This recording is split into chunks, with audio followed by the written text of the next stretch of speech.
Spectators cheered, the explosives went off, and a rain of greasy blubber started smashing into cars hundreds of feet away. Everyone involved had been told this would solve a problem, not create one.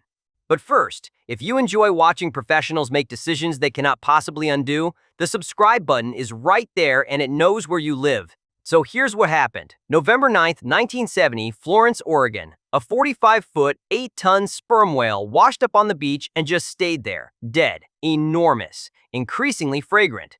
The kind of situation where everyone agrees something needs to be done, but nobody's entirely sure what that something should be. The Oregon Highway Division got the call, which already feels like a questionable choice because highway engineers typically deal with asphalt and traffic cones, not decomposing marine mammals the size of a school bus. Enter George Thornton, Assistant District Highway Engineer, a man now facing the least highway-related problem of his career. He had to get rid of this whale, and the usual methods weren't exactly appealing. Burying it would take heavy equipment and a hole the size of a small swimming pool. Carving it up and hauling it away would involve getting extremely close to 8 tons of rotting whale, which nobody wanted. Burning it wasn't really an option unless you wanted the beach to smell like a seafood restaurant fire for weeks. So Thornton did what any reasonable person would do when faced with an intractable problem. He consulted the Navy, and somewhere in that conversation, someone evidently suggested dynamite. Now, to be fair, dynamite has solved a lot of problems over the years. Rocks in the way? Dynamite. Old building needs to come down? Dynamite. Massive beached whale carcass? Well, apparently also dynamite. The theory, as far as anyone can tell, was that the explosion would disintegrate the whale into small enough pieces that seagulls and other scavengers would simply clean up the remains. Nature's little janitors, if you will. It's the kind of plan that sounds almost elegant right up until you say it out loud and realize you're putting your faith in seagulls to handle a biological cleanup operation. On November 12, 1970, they went ahead with it. 20 cases of dynamite, half a ton of explosives, packed around the carcass like the world's worst birthday surprise. And here's a detail that really sets the tone for what's about to happen. There was no countdown. The crowd of spectators who gathered to watch this historic event got no warning.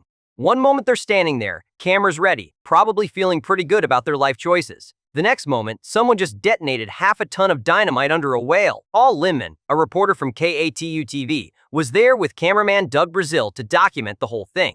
The footage they capture has since become the kind of historical artifact that makes you grateful someone thought to bring a camera, because otherwise, nobody would believe this actually happened. The explosion went off at around 3:45 in the afternoon. And for a brief moment, it probably looked successful. A massive blast, whale parts flying into the air. Mission accomplished, right? Except the pieces didn't disintegrate into gull-sized snacks. They flew really, really far. Chunks of blubber, some of them enormous, sailed through the air like the world's most regrettable confetti. Some landed 800 feet away. That's nearly 3 football fields. People got hit. Cars got hit. One vehicle parked a quarter mile from the blast site. A quarter mile got absolutely demolished by whale debris. The spectators who'd come to watch a controlled disposal operation suddenly found themselves dodging airborne blubber in what Linnman would later describe as something resembling a blubber snowstorm, which is both accurate and the kind of phrase you never want to use in a sentence about your day. The smell lingered. The mess was extraordinary. And the seagulls, those supposed cleanup crew members that the entire plan had relied on, they wanted nothing to do with it. Turns out even scavengers have standards. George Thornton, to his credit, or possibly his confusion, viewed the operation as a success. His reasoning was that the blast had been funneled upward by the sand, which he seemed to consider an unforeseeable quirk of physics rather than an entirely predictable outcome of detonating explosives on a beach. Most of the whale, despite the dramatic explosion, was still there. Highway crews ended up burying the remaining pieces manually, which is exactly what they could have done 3 days earlier without turning the coastline into a blast radius. The incident did have one lasting impact beyond the destroyed car and traumatized spectators.